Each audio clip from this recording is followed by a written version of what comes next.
Hey there, everybody. Welcome back with the Plat. Purplatypus is the name, and welcome to another Dragon Quest Tact video. Today, we are doing the Dracky Battle Road. You may tell that this is a video that's about to play. This is me, just in case you are concerned that I'm stealing content. That is me. We're just gonna watch a video that I did. That way, it's a little bit easier for me. Let's see. Can I get that line back up again? There we go. That's good enough. But my team is on the left. You can see here. Quick notes. Obviously, I'll be talking you through the video as I go. The reason I did this on video is because there's RNG involved. I have another run that I recorded. I ended up getting 2 wins on this one while recording this video, but one of them had a miss. Like the enemy missed my unit, and I was like, I know I can still win with that miss, but I wanted to get one where they didn't, where I had bad RNG rather. I'd rather have slightly worse RNG than slightly good RNG. So that way you guys will be able to use this if you have my exact stats and stuff. So a lot of my abilities, I mean, a lot of them are very high. Plus 10 on multiple abilities here, I think. On Belith, it's plus 10 Frizz. And a Sizz is like plus 8, and it sucks because you only need a Sizz for 1 attack for this precise build. And also, you'll be able to adapt a little bit if you get slightly good RNG. It's very, very common, I don't know why, but for these mummies to miss Belith. I don't know if we get any misses in this run, but I mean, like 25% of the time they just miss them. So it's not that hard to get a run where Belith will have a little bit more HP at the end. It could be a little more aggressive. I have plus 8 on my Dark Spike, plus 8 on the Boom on the Dracky. And obviously this is a loss, right? You guys could see this here. But without further ado, let's just jump into it. My team's on the left. Try to get as close as you can to those stats and make sure your abilities are leveled. This is a hard one for me. If I find a better strategy out there, like I'm sure someone in Japan has finished this one. I did not watch any kind of video for this at all, for the unit selection, for any of the strats. I have no idea what they did. This was 100% on my own. And it's just a pretty hard fight, but honestly, it's so fun to solve it that I had a good time. Now the issue is after I solve it one time, like the reason I get annoyed, and you can see like upset Cameron over here, upset Purplatypus, is he doesn't look that upset there, but it's like when I do it once on camera, or sorry, I do it once like in bed while I'm laying down, and then I can't get it again on camera, right? And it takes me like 10 attempts, which is kind of annoying, but let's go. Can I pause by clicking the middle? Can I hit spacebar? Yeah, I can. Okay. All right, so let's take a look at our layout here really quick. Obviously, I'm not in the game right now, but this guy here is super important. I think this layout you could switch. I actually think this whole fight will be easier. I didn't realize this the last attempt. If you switch this white dude here with this Dracky, this mummy's going to come up and hit them both. And if you have this guy can take the 71 damage and then also next turn take a hit. I don't know if the range will quite work. I haven't tried it yet. But the point is you want to keep as much HP on Dracky as possible. And this thing will have the extra 71 HP that this mummy will deal. So you might want to test switching these to see if it works to save a little bit of HP on your Dracky. Obviously, they'll be in different positions. So maybe it will kind of fuck up the plan. I'm not sure. But this is the strat you want. I was using Leery Loud here. Leery Loud just didn't do anything for the fight. I didn't need to protect anything. And the 100, even though these guys resist the boom damage, he still does 100, which is enough to make important thresholds. This fight for me was all about getting numbers to be exactly right. And I mean, they are close. Things barely die here, but because numbers are 100% consistent damages, there's not a range. You get to do this basically 100% of the time, not 100%. We're going to start immediately. But anyway, this guy's here because if you don't have this guy here or something here, he moves down, right? And he goes 1, 2, boom. And he hits this whole row with like swoosh or something. So that's just way too much damage. So you block the squares so they can't move there. So first thing, our Belith is super fast. He doesn't quite two-shot these guys. It looks like he gets close. He does 413 damage, but they have like 900 HP or something. So you need something to come in to deal like 85 to 100 damage. But so sorry, here's a coin flip already right here. All these mummies have the exact same speed, right? So we don't know which order the mummies are going to move in. The guy at the bottom, it doesn't matter if he goes first, last, middle. This though, you want the guy in the left to move first to knock our knight over, and then this guy will move and knock him up. It's actually a funny little move there. But keep that in mind. You want the one on the left to move first. The one on the right this strategy will not work. You could do a very similar strategy. I think you could probably figure it out. But I decided to just focus on one element of the RNG to get this fight done faster. And I feel like doing that on the left side was just better. And so, like I said, we have to do about an extra 100 damage to this guy. So we're going to bring our Drachima in. He's going to hit for 101, which will now allow our Bellet to kill him on the next turn. This guy, we're going to overload him with damage a little bit. Not on this turn, but he has a little bit. We do a little bit of overkill on him, but we kind of do that on purpose. So one of the biggest pieces of RNG in this fight that you'll come across, besides crits, obviously, crits are a thing, is Belith gets missed a lot, which is positive RNG, but this guy misses a lot, which is negative RNG. He misses like 10% of the time, I think. And you need him to land basically every single attack. I think you get one whiff against the White King, and then you have to restart. And even with that one whiff, it's super tight. You can't have, there's no wiggle room with this strat, I think, if you get one miss. And you need to land this hit right here. You can see it's +8, 383 damage. And Dracky is actually insanely good in this fight. Tanky as fuck. Frizz that guy, get some damage in. I wish there was a way to slow it down a little bit. So we're going to come here and hit this guy. I kept trying to find any way where I can get Bellet to hit this guy without getting hit by this guy the next turn. I couldn't find a position that worked. Tried moving him over to the right, but that guy doesn't die in time. And so it's possible if we just had, because Bellet needs to kill this guy. And so I don't think there's a way to avoid Bellet taking damage here that I found.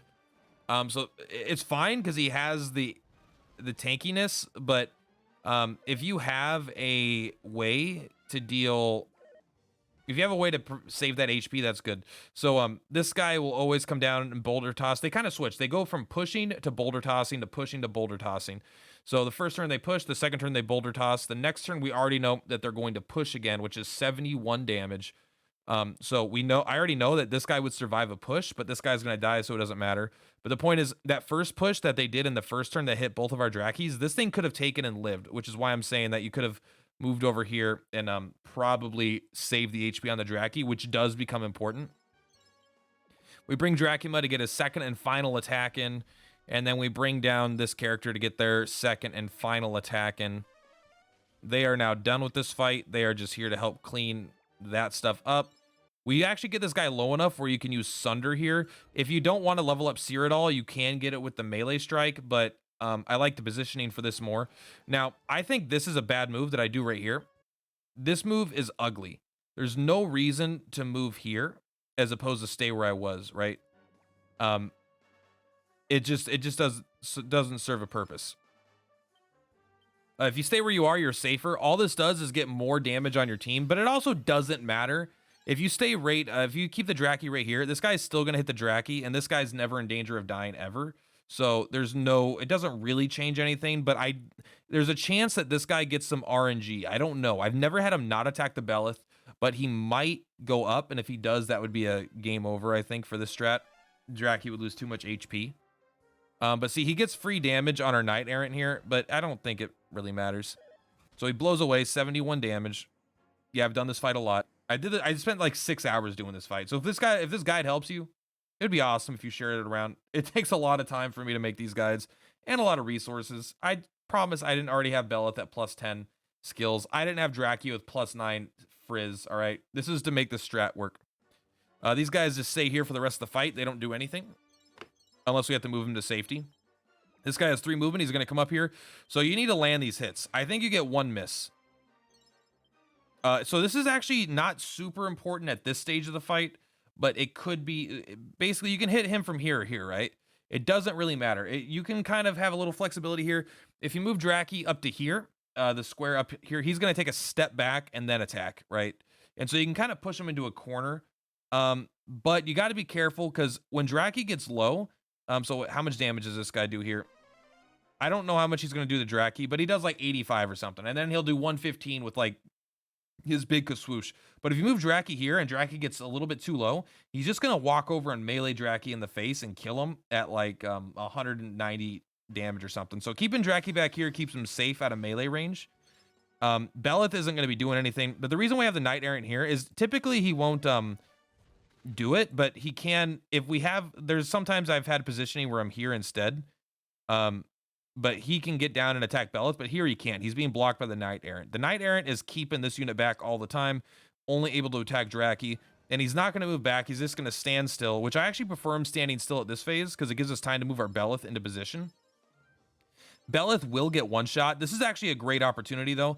If you're in a spot here where Belith isn't going to get one shot because he has, I don't know, 116 HP or something, you know, he has more than 115, so he doesn't die, because they missed him with one of those attacks that he was targeted with earlier, then you could just bring him, you can move the Dracky up here and then move Belith up here to attack with a Frizz, which is more powerful, and then he'll be able to tank a hit, and then you could have him run away. But we're kind of doing something a little bit different here because he's going to die. We're just letting the Dracky tank the hits, and we're getting into position where we're going to be able to walk up and Sizz for lethal, and it's very tight. So if you have a little bit of breathing room with that Frizz, you'll actually be able to get 2 Frizzes off because you can go into range, Frizz, take the hit, and then you could Frizz again on the next turn. So you actually double your window, basically, of when Belith can come in. You could kill him way faster, and you could probably rely on... If someone misses you, you don't care about hitting with every hit here nearly as much. You can see Dracky took 115, and he's going to take 115 again next turn if we don't move him. So we're going to have to just do this again and again. And that miss, brutal. But this shows that you can still win if you get one miss with this exact strat. A second miss would have been KO, but one miss is totally fine. He can't get any closer. He's not smart enough to do that. He's just going to start... He has spells, but he can't use his spells to hit Knight Errant. So it's actually negative for us, because it's weaker. But if we took a step back, he'd be able to get closer and hit our allies as well, I think. And so you see he's going to melee attack again. We're not bringing our guy back. We're going to check to see if he could do it. And so next, we're going to have to go all in this turn, though, to make it work. So it's like, we have to hit with this Knight Errant here, or we lose. 205. And then we're like, all right, can we do it? So this is, I'm still wondering, but I figure out, like, all right. He has 392 HP. I know this hits for 101, so he's actually at 291 HP, and I know that Sizz hits for, I don't remember how much Sizz hits for, but I did, at the time, I was like, I think it can. And Sizz hits for, at +7, 344, so just barely. I guess we had like 50 extra damage, maybe like that at the end of it. Obviously, if we didn't have that miss, it would have been a way easier fight. But yeah, that's how you do it. No deaths. Probably not the most elegant solution out there, but it is the solution that I decided to come up with. I mean, I didn't choose to come up with it. That's the one that came to me from me trial and error again and again. I tried for about a day with Lyrilout, and Lyrilout just wasn't doing enough damage. And Drachima, even though he is weak to swoosh, he just never gets hit by it. You just keep him safe. Same with the other white bunny thing, right? They're kind of... This is really a 3-unit team, and these other units are just there to make things slightly squishy enough so our heavy hitters can actually finish them off. Anyway, yeah, that's going to be it, guys. Hopefully you liked the video. I'm working on the next one as we speak. That's got a lot more to do, but we're doing it, and they're quite time investments. They're resource intensive, but you get good shit. I know some people are having easier times. I don't know if they're other people are just looking up other guides or stuff, but I'm doing my best getting through it as fast as I can. Anyway, guys, that's it. Purplatypus is Purplatypus. Share this around. Catch you guys next time. Peace out.